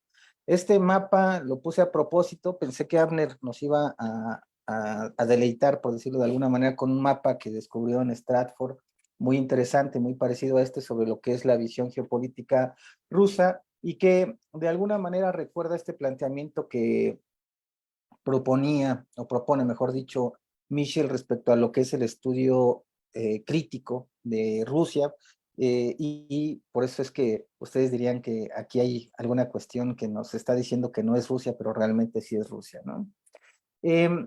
Y me voy a detener en la introducción por dos cuestiones. Fíjense lo que dicen Víctor Vasilievich Sheltov y Maxim Viktorovich Sheltov, ¿no? Tienen un libro llamado Geopolítica, Teoría e Historia, y en este libro de Geopolítica, Teoría e Historia nos dicen, pues, de alguna manera las corrientes que existen. A mí, por ejemplo, me gusta ese encasillamiento que hace Alexander Dugin entre atlantistas y eurasistas. Sin embargo, aquí Sheltov y Sheltov nos dicen que son probablemente más, ¿no? Es decir, aquellas personas que ven el Estado, ¿no?, del pueblo, esos nacionalistas rusos, pero también una cuestión en términos de la corriente soberana que fortalece a la potencia militar que es Rusia en términos históricos. Aquí habrá que hacer una acotación. Rusia es un país muy joven, data del 1 de enero de 1992, no existía Rusia como tal, lo mencionaba por ahí Imelda en esta magnífica, yo diría, síntesis de lo que es el pensamiento geopolítico hasta 1917 y la conformación de una corriente eurasista, pero aquí lo que nos dicen Sheltov y Sheltov es que se van formando más justo después de la desintegración de la Unión Soviética. Un Estado multinacional basado en la igualdad de los pueblos, los internacionalistas, volver al sistema socialista, aquellas personas que se consideran restauradoras del socialismo, convertirse en un Estado alrededor del cual se formará una unión voluntaria de las antiguas repúblicas soviéticas, los unificadores, y estos son los que de alguna u otra manera yo he estudiado un poquito más, quienes quieren renacer como un imperio fuerte dentro de las fronteras de la antigua Unión de Repúblicas Socialistas Soviéticas, los famosos imperialistas, también los individualistas postsoviéticos, un Estado cuya fuerza y poder están asegurados gracias al crecimiento del bienestar de los ciudadanos, los demócratas occidentales, quienes ven un Estado con una economía de mercado, libertades democráticas y respeto por los derechos humanos. Obviamente aquí habrá que ser muy claros en términos de lo que es la narrativa, las libertades democráticas, tienen que ver precisamente con una lectura de la filosofía occidental, ¿no? Un país cristiano ortodoxo, los cristianos ortodoxos, y una potencia eurasiática, los eurasiáticos. Es decir, hay diferentes formas de ver. En el caso de los demócratas occidentales podríamos observar obviamente una incrustación de lo que pues vienen siendo los atlantistas, ¿no? Y fíjense lo que les voy a compartir en esta página, ¿no? Lo mencionaba hace un momento Abner respecto a lo que es la MGU y su laboratorio de geopolítica, pero que también yo les comparto esta parte de lo que es el Instituto Estatal de Relaciones Internacionales de Moscú, el MGIMO, por sus siglas en ruso. Aquí vale destacar que es de donde egresa Sergei Lavrov, Y en su tema 4 del programa de geopolítica, chequen qué es lo que estudian los rusos en este Instituto Estatal de Relaciones Internacionales de Moscú. La posición geopolítica de Rusia y sus prioridades de política exterior, ¿no? ¿Qué estudiamos y qué observamos? Se hacen esa pregunta. Disponibilidad. Territorio y sus características, ven estas cuestiones ya un tanto geográficas que recuerdo mucho en la tesis de doctorado de Abner, escala, relieve, morfología, recursos, también ven la cuestión del clima. Rusia es un país septentrional, asimetrías en la distribución, recursos, población, y todo esto como característica clave del espacio ruso. Y aquí es muy importante considerar el espacio siberiano y el Extremo Oriente, porque de repente solamente nos concentramos en la parte de Moscú y San Petersburgo, si bien nos va Irkutsk, pero hay todavía más espacio, ¿no? O a lo mejor ahora que fue la reunión con el presidente de Corea del Norte, vamos hacia esta cuestión de las Kuriles, en este otro lado, ¿no? Patrones espaciales, geopolíticos históricos, colonización hasta el infinito, pasado imperial, ellos se ven como imperio, multietnicidad, complejo de gran potencia, aquí esto yo lo pongo, ¿no? Rusia no tiene ni puede tener amigos en el mundo, está condenada a una soledad eterna, la idea de una misión especial. Esto es muy importante porque lo dijo hace un momento Imelda en términos de lo que es la concepción del cristianismo ortodoxo en su momento, en lo que es la síntesis de este, digamos, acercamiento muy profundo a lo que es el eurasianismo. Recordemos que en Rusia se ven como la tercera Roma, y que precisamente ahí radica una cuestión de la misión especial de llevar el bautismo santo verdadero a todos los rincones del mundo, ¿no? La posición geopolítica, sus implicaciones, hacernos unas preguntas. ¿Rusia es parte de Europa o Rusia es una civilización especial o Rusia es un puente entre Oriente y Occidente? Y aquí el eurasianismo contra el nuevo eurasianismo, y se había hablado de Savitsky por ahí, pero que de alguna u otra manera estamos viendo el renacimiento de estas ideas, en específico, por ejemplo, de la idea del lugar de desarrollo. Rusia y el espacio postsoviético están condenados a la integración. Posibles patrones de comportamiento, uno asociativo, ¿por qué fracasamos en la asociación estratégica con la Unión Europea? Eso se preguntan los rusos. Aislacionista, conflictivo, también ven la cuestión del caos, una Unión Europea, la pregunta que se hace, ¿qué es lo que sucede con esa relación con Alemania? El espacio postsoviético, la relación con Estados Unidos, China, Japón y Rusia. Y por ahí ven un apéndice de materias primas o de una gran potencia. Hay que ver qué es lo que estudian los rusos, yo pensaría, para que de alguna u otra manera podamos tener un abordaje geopolítico un poquito más claro con su posicionamiento, ¿no? Por ahí dicen ser empáticos con los rusos desde su óptica imperial, ¿no? Una propuesta para el abordaje de la geopolítica viene de García Reyes, precisamente de una frase que aprendí de él: la geopolítica es el arte de expandir, contener, destruir o construir un imperio, ¿no? Y en ese sentido, si ustedes se dan cuenta con la concepción que nos está explicando García Reyes, podría de alguna manera empezar a entenderse por qué los rusos, en el caso de Ucrania, que empezaba ya a dilucidar Imelda en la última parte de su exposición, pues se están expandiendo en estos momentos, empezando de alguna u otra manera a destruir alguna de las partes que se querían de alguna manera consolidar en el espacio ucraniano o contener, en el caso que nos exponía también Abner, la expansión de la OTAN, que creo que es fundamental comprenderlo por ahí, ¿no? Hay otras cuestiones que comparto mucho con Michel respecto a lo que es la teoría materialista, en términos de la obra de Marx. Me gustaría sobre todo nada más enfatizar una de las tesis en caso de lo que es Feuerbach. La tercera tesis, decía Marx, la teoría materialista, de que los hombres son producto de las circunstancias y de la educación, y de que por tanto los hombres modificados son producto de circunstancias distintas y de una educación modificada. Olvida que son los hombres precisamente los que hacen que cambien las circunstancias y que el propio educador necesita ser educado. Esto es fundamental, sobre todo porque para comprender lo que está sucediendo en términos de geopolítica, el ser humano hoy, digamos, tiene que empezar a comprender que en términos geopolíticos hay una creación constante y permanente de circunstancias territoriales, espaciales, pero también ideológicas.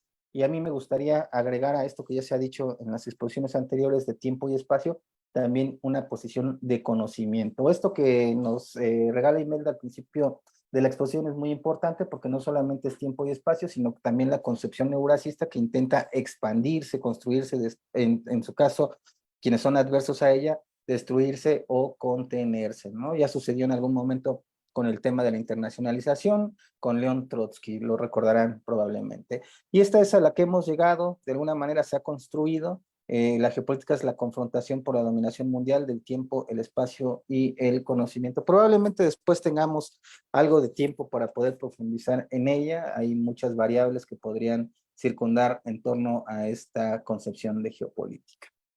Rápidamente, esta dicotomía eurasista-atlantista nos lleva a pensar que hay dos formas, digamos, en términos de lo que es el extremo del pensamiento ruso para poder pensar pues las diferentes políticas que han existido. Por ahí ya nos hablan de Piotr Savitsky, pero Shatayev, Shaviev, Vasilienko, muchos autores y ahora autoras precisamente para empezar a hablar de un mundo eurasiático, como lo hacía en su momento Trubetskoy, cuando decía que es un conjunto geográfico, económico y étnico cerrado y completo que se distingue tanto de Europa como de Asia. Y van a salir ahí diferentes concepciones respecto a lo que va a ser, por ejemplo, el Estado-continente, más allá del Estado-nación, que se ha conformado pues, precisamente como esa Eurasia o el lugar de desarrollo, en donde algunos autores como Pashenko o el mismo Bernatsky, que seguramente se recordará precisamente por la concepción de noósfera y que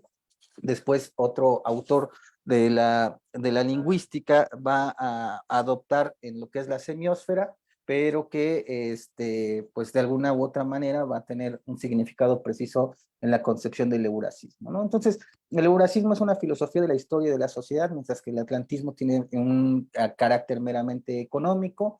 El primero tiene una base telurocrática de esta cuestión terrenal en términos de lo que es la tierra, mientras que el atlantismo es talasocrático, tiene una inclinación hacia lo que es la parte del mar. Y por aquí vamos a ver algunas de las teorías que se proponen, principalmente la cuarta teoría política por el lado eurasista, mientras que por el atlantista el liberalismo, ¿no? Igual en este repaso, en la geopolítica en la era soviética se dividía principalmente en dos cuestiones: quienes querían la continuidad y el expansionismo socialista, mientras que había otro proyecto respecto a lo que era el mundo ruso tras el socialismo. Es decir, ¿qué iba a pasar después de ese socialismo en términos de lo que eran probablemente estas doctrinas como la Brzezinski, que ya estaba explicando Abner, si no me equivoco? Pero pues resulta ser que sí se acaba el socialismo, sí se acaba la Unión Soviética, pero se les olvidó un detalle que era Rusia, ¿no? Hay dos eventos, de estos ya se han hablado también de alguna manera en otras ponencias. Les recomiendo también el análisis que hace Imelda respecto a la doctrina Primakov, es muy interesante, pero hay quienes le van a llamar a este periodo después de después de la caída de la Unión Soviética, la luna de miel con Occidente, ¿no? Y en esta luna de miel con Occidente vamos a ver, por ejemplo, la política del sí, en la que Andrei Kosiriev va a empezar prácticamente a decir que todo lo occidental tendría que pasar, se van a empezar a encontrar con nuevas formas de concepción respecto a lo que es la competencia capitalista, ya ahora con 14 nuevos sujetos de derecho internacional. Los que antes eran considerados sus aliados ahora son sus competencias. Tenemos ahí un problema muy grande con Boris Yeltsin. Ustedes recordarán todo lo que sucede con Chernomyrdin en términos de lo que van a ser estas terapias de shock con los procesos de privatización, hasta que llega Primakov y hay una recuperación del espacio postsoviético. Hay elementos fundamentales respecto a lo que va a ser en ese momento la guerra de los Balcanes que está viviendo en la década de los 90, y de alguna u otra manera empezar a regresar con estas visitas a China, con estas visitas a Cuba de Primakov, a regresar a Rusia a los escenarios del mundo. Sin embargo, va a ser con Vladimir Putin en 2001, eso me ha gustado estudiarlo durante lo que fue este conflicto por el terrorismo que declara la guerra a George Bush hijo. Vladimir Putin dice que sí, se acaba con Chechenia, con el problema que tenía en Chechenia, perdón, ahí dije una barbaridad, y de alguna u otra manera Vladimir Putin empieza a reactivar lo que es su complejo científico, tecnológico, militar, industrial. Y curiosamente van a ser las sanciones económicas de Occidente quienes van a tener que apoyar a Rusia, fortalecer su impulso al complejo financiero, ¿no? Es decir, una Rusia está acostumbrada a las sanciones, no es nada nuevo para los rusos y las rusas el estar recibiendo a cada rato regaños de Occidente, pero tenía que pasar eso para que los rusos, desde mi perspectiva, pues regresaran a este pensamiento eurasista y empezaran a verse ellos como un espacio con, pues, con una concepción propia de mundo, ¿no? Y bueno, ya termino con esto y fíjense, aquí a lo mejor me voy a tener un poquito, no sé cuánto tenga yo de tiempo, Moni, pero si me vas diciendo por el chat te lo agradeceré. 3, 5 minutos Ok, para dar con eso tiempo es, a comentarios extra. con eso es suficiente. Miren, cuando a ustedes les regalen una matrioshka, recuerden, ¿no?, que lo que hay que hacer es formarlas primero, así como están en la imagen. Una vez que las forman, esta matrioshka chiquita, la más pequeña, no sé si vea mi cursor, espero que sí, pero la más chiquita representa un deseo. Una vez que este deseo se les cumpla, ustedes tienen que guardarla en la matrioshka que le sigue, ¿no?, y piden otro deseo. Y así sucesivamente hasta que tengan todos sus deseos completos. El expansionismo ruso responde a una cuestión histórica de mucho flujo y reflujo respecto a lo que son las conquistas y los periodos de liberación rusa, ya sea de los tátaros, de los mongoles, de los cosacos o recientemente de los occidentales. Rusia está acostumbrada, como lo veíamos en una de las primeras diapositivas, a seguir caminando hacia los mares cálidos del sur. Y lo que empieza probablemente en Kiev, los rusos no es, digamos, una concepción extraña que vean que en algún momento acabe en las aguas cálidas del sur. Por eso lo que está sucediendo ahorita en el Mar del Norte es muy importante para ellas y ellos. Muchas gracias, Mónica y colegas. Muy bien, pues muchas gracias a nuestros ponentes. Entonces tenemos margen de maniobra para retomar algunos comentarios o preguntas. Por lo que veo, no tenemos hasta ahorita preguntas de nuestro querido público. Entonces le cedería el espacio, por ejemplo, a, a Imelda, que también de repente le corté la inspiración, a Michelle, bueno, a nuestros demás ponentes, por si quisieran agregar algo, si hay alguna pregunta que pudieran retomar ustedes dentro, bueno, como un diálogo ya más interno, sería muy enriquecedor para la audiencia. Así que, bueno, adelante, Imelda, si hay algo que quisiera agregar. Claro, pues bueno, primeramente el agradecimiento siempre por las presentaciones de los compañeros con los que compartimos esta mesa. Y en segundo, literal, esta forma tan popular, más que pregunta, tengo un comentario. ¿Por qué? Porque de verdad, bueno, yo siento, y es una reflexión que yo quiero compartir con todos ustedes en este momento, que tenemos un gran reto, los que nos dedicamos a los estudios de Rusia, no solamente en México, en América Latina, en estos tiempos de transformaciones del orden internacional, que todo se mueve, todo se está reacomodando. Me parece, bueno, y yo de hecho, o sea, les comparto esto, ¿no? Las experiencias que tuve desde que realicé las estancias, la especialización en la Universidad Estatal de San Petersburgo, que me di cuenta que los estudios de Rusia en cuestión de geopolítica, pues son muy diferentes, se los toman desde el concepto de procesos. Por eso, si ustedes se dieron cuenta, yo repetía mucho proceso histórico, no como orden. Eso es algo que sí me gustaría destacar. En segundo lugar, esta cuestión de, como les comento, ¿no? Son grandes transformaciones. Me parece que, y eso es el objetivo de mi tesis de doctorado, ya cuando la presente el examen de grado, aportar todo eso con lo que yo investigué en la Estatal Lenin, en la Estatal Científica de Moscú, las bibliotecas riquísimas en cuanto a la historia de esos procesos geopolíticos de la historia de Rusia. Que creamos. De hecho, o sea, esto es un gran reto, ¿no? Que nosotros podamos crear como internacionalistas mexicanos dedicados a esto, un propio enfoque, una visión mexicana del estudio de Rusia y que no solamente lo pongamos como el estudio clásico, la geopolítica, su estudio histórico, ¿no? Sino que hay muchísimas aristas. El ejemplo de Michelle, ¿no? Que ella se ocupa más de estudiar una cultura, o sea, el propio concepto de cultura. Aplicado a la cuestión de política exterior, o en el caso de los compañeros, Abner, Abdiel, más las cuestiones de los recursos naturales, la cuestión económica, la cuestión de la riqueza estratégica, ¿no? Territorial de Rusia. Entonces, pues con esto yo termino, ¿no? Creo que estamos ante grandes retos y hay que tomarlos para poder enriquecer, ¿no? Este debate y este discurso que tenemos en la Academia Mexicana sobre la perspectiva, ¿no? Que hay de Rusia. Lo digo ¿por qué? Porque pues hay muchas cosas que desconocemos completamente de Rusia o que las tomamos de terceros, ejemplo desde la visión euroatlántica, desde la visión estadounidense, que no es mala, obviamente. El gran Mackinder, el enfoque de Mackinder nos ayuda, ¿no? A entender mucho los procesos históricos de Rusia, pero sí, ¿no? Mostrar desde nuestro expertise la importancia de esos grandes autores rusos y cómo los podemos mostrar al debate mexicano, ¿no? Creo que eso sería de verdad un gran reto y pues estamos bajo ese objetivo, ¿no? Y sobre todo, ¿no? Siempre invitar, ¿no? A que veamos a Rusia. Creo que todos nos enfocamos a eso desde sus propios autores, desde sus propios procesos, desde sus propios think tanks, porque hay muchos think tanks, y ver cómo, ¿no? Cómo se están confrontando actualmente con la visión de los otros think tanks euroatlánticos, ¿no? Y pues con esto yo termino y como siempre es un gusto, compañeros rusólogos. Muchas gracias, Imelda. Michelle, ¿algo más que quisieras agregar? Sí, sí, muy brevemente también. Bueno, un poco en consonancia también con lo que dice Ime.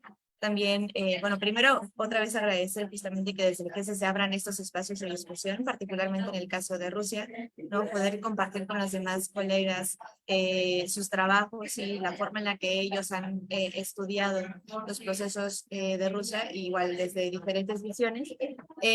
Pero creo que una de las grandes riquezas justamente de poder hacer este tipo de discusiones es poder ver como esas distintas aristas, ¿no? Dentro de análisis geopolítico, y que creo que es tan necesario. Yo, bueno, a lo largo de esta breve ponencia, lo que me interesaba justamente era un poquito hablar también, ¿no? Como un poco más como conceptualmente, ¿no? De cómo entender este sentido como geopolítico desde una perspectiva crítica. Y lo decía también, bueno, por ahí también Abner nos comentaba, ¿no? De estas como diferentes escuelas de pensamiento, ¿no? Tanto en la geopolítica clásica como incluso dentro de la crítica, ¿no? Porque también es cierto que dentro de esta geopolítica crítica existen diferentes como visiones, ¿no? Y una de ellas justamente parte como de ese sentido muchísimo más posmoderno, que es muy popular, por ejemplo, en Occidente, pero también por otro lado está esta parte como más materialista histórico, más marxista, insisto, no necesariamente poniéndole el nombre de geopolítica crítica, ¿no? Sino más bien como una perspectiva crítica a esos pensamientos geopolíticos. Y que creo que justo una de las grandes riquezas es eso, es poder ver la pluralidad de los espacios de los que estamos estudiando, ¿no? Y que ya a partir de esta perspectiva, o sea, más que una teoría per se, más que sea una perspectiva, poder tener entonces la capacidad de, entonces sí, poder leer, sí, quizás como decía Imelda, ¿no? Poder leer entonces sí a Mackinder, pero a partir como de esta visión muchísimo más como consciente de lo que estamos leyendo, ¿no? De cuándo lo dijo, por qué lo dijo y en qué sentido lo dijo, y entonces poderlo contrarrestar, entonces quizás un poco ahí sí, frente a Savitsky, ¿no? Que igual y podríamos decir, dicen algo muy similar, pero obviamente son desde puntos de enunciación absolutamente distintos, ¿no? Tanto los dos estaban hablando prácticamente del mismo espacio, ¿no? De este estado medio, de este pivote, pero bueno, desde puntos de enunciación muy distintos.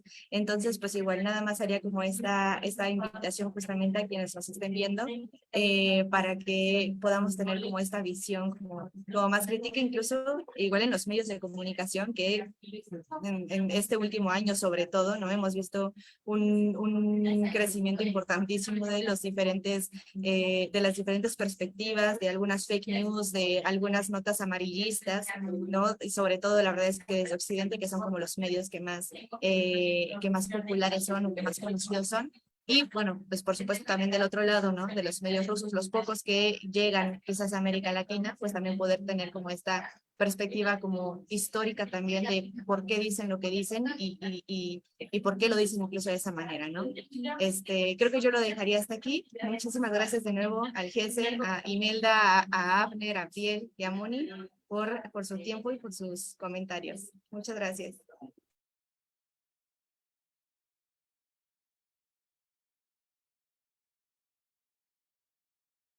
Creo que sí. Muy bien, pues Listo. muchas gracias, Michelle. Y ahora, ya sea Abner o Abdiel, si quisieran agregar algún comentario que haya quedado fuera durante su presentación, pues el espacio es suyo.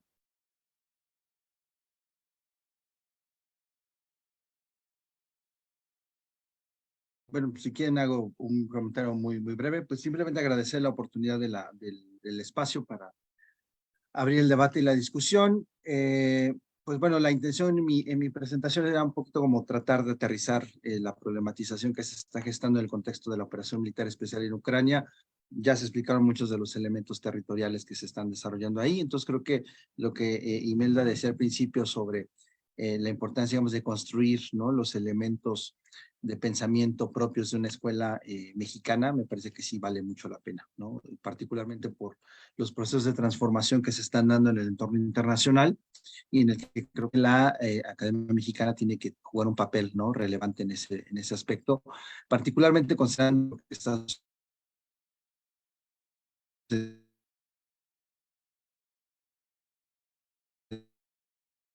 encerrado, ¿no?, en consideración y pues agradecer de nueva cuenta el espacio. Sí, muy bien, pues muchas gracias. Abdiel, Pues igual, adelante. hay cosas que tendríamos que poner mucha atención por ahí ya, las enfatizaba Imelda al final, creo que sería muy bueno después escuchar esta propuesta que quedó inconclusa al respecto del doctor Granados, porque justo ahorita la parte de la reincorporación de Crimea, por ejemplo, a mí no me gusta llamarla anexión, sino reincorporación, al concepto de Crimea precisamente en este nuevo expansionismo ruso, que de alguna u otra manera recuerda a Sun Tzu, a Clausewitz, ya Sun Tzu, Clausewitz, se me está yendo por ahí a Tucídides, ¿no? Que para hablar de la guerra hay que estar en la guerra, y que el enemigo no está derrotado hasta que lo destruyes, ¿no? Digo, aquí estoy siendo muy realista. Sin embargo, pues Rusia resultó ser eso, ¿no? Resultó renacer de entre las cenizas como ave fénix. De hecho, hay un texto de Ana Teresa Gutiérrez del CID enfocado precisamente a esta metáfora, en donde pues habrá que observar que el pensamiento ruso es así, ¿no? De caídas y levantadas, de caídas y levantadas, y que ahora, en términos de lo que es un reordenamiento militar, en términos de infraestructura, pues quienes estamos siguiendo las noticias por medios alternativos nos estamos dando cuenta de que la derrota de la OTAN es impresionantemente fuerte respecto a lo que es el avance tecnológico, ¿no?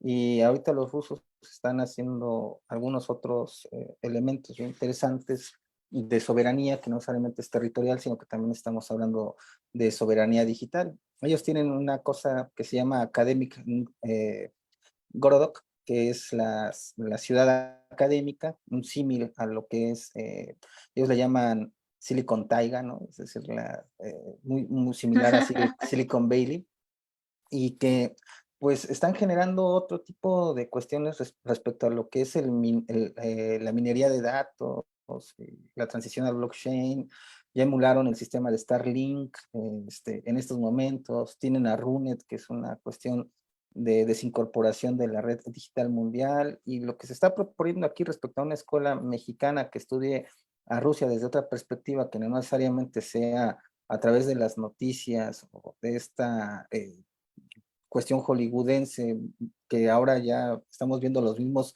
al mismo Netanyahu diciendo que Hitler no quería invadir Israel.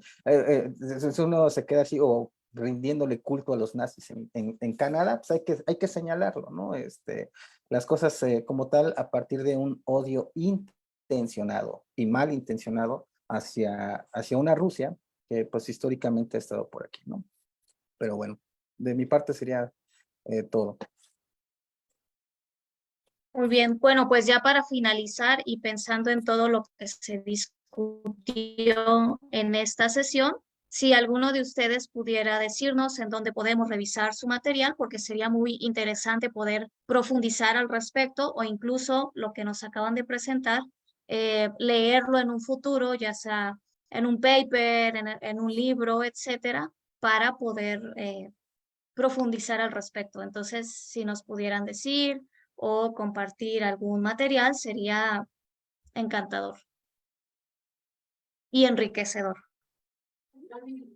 Bueno, en mi caso, lo poquito que expuse como en esta primera parte es un mínimo de mi primer capítulo de tesis de maestría. Es el primer apartadito, o sea, es muy una pequeña parte, y si todo sale bien, seguramente la siguiente semana esa tesis ya estará disponible en línea en TESUNAM, pero de todos modos, por ahora todavía no se ve, me parece, pero se supone que en estos días ya tiene que estar disponible, así es que por ahí la podrían ver. Mi nombre es Guadalupe Michelle Valderas Escutia. Muy bien, y muchas ahí en TESUNAM gracias. sin Sí, problemas. perfecto. Imelda o Obdiel también, si tienen algún paper, adelante. Sí, bueno, pues en mi caso, he tenido la oportunidad de hablar de política exterior de México, pero traducido al ruso para la revista Ruskaya Geopolitología, pero pues les adelanto un poquito, ¿no? Sin el objetivo de hacer ¿cómo se le llama cuando se adelanta un final? Spoiler. Eso, El spoiler. exactamente el spoiler. Pues bueno, se está preparando desde la Facultad de Ciencias Políticas y Sociales un siguiente homenaje al doctor Leopoldo González Aguayo, pues obviamente el geopolitólogo de México, ¿no? Vaya, grandes quienes nos dedicamos tanto a los estudios de política exterior como de geopolítica, pues hemos aprendido mucho de él, obviamente.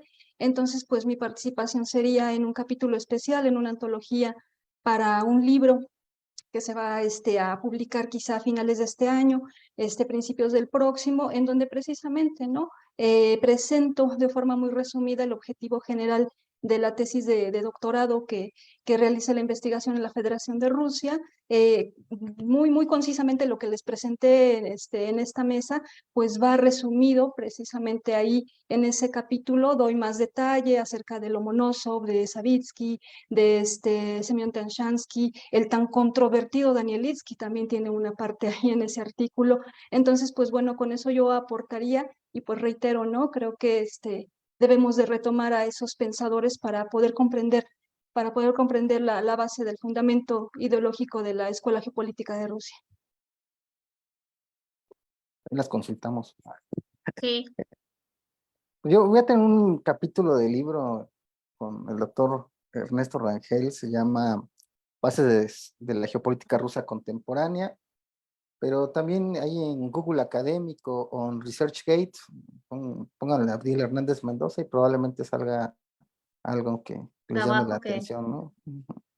Y pues un gusto, ahí nos leemos. sí, va a ser un gusto.